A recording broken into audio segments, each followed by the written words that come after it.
By the way, আমি কিন্তু নিরাপদ দূরত্ব বজায় রাখতেছি না। দেখুন আমার কি অসুবিধাটা হচ্ছে, আমি জাস্ট বোঝানোর ক্ষেত্রে এটা করতেছি।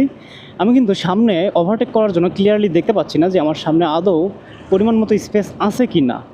হ্যাঁ, সো আমি যদি দেখার জন্য একটু রাইট সাইডে যাই, পাশে থাকা অপোজিট যে গাড়িগুলো সেগুলো কিন্তু আমার খুব কাছ ঘেঁষে যাবে, যেটা আমার জন্য অনেক অনেক রিস্কি।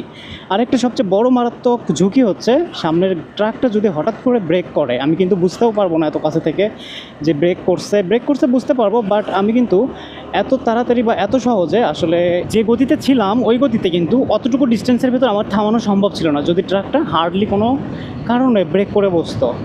তো এটাই হচ্ছে মূল প্রবলেম নিরাপদ দূরত্ব বজায় না রাখার। ফার্স্ট অফ অল আপনি ব্রেক করে হঠাৎ করে থামাইতে পারবেন না। সেকেন্ড অফ অল আপনি যখন ওভারটেক করতে যাবেন তখন কিন্তু ক্লিয়ারলি অপোজিট সাইড থেকে কী আসতেছে দেখতে পাবেন না। সো আপনার অনেক কাছ ঘেঁষে অপোজিট সাইডের গাড়িগুলো যাবে, যেটা অনেক অনেক রিস্কি একটা ব্যাপার। তো এই জন্যই আসলে নিরাপদ দূরত্ব বজায় রেখে আমাদের অল টাইম বা এভরি টাইম রাইড করা উচিত।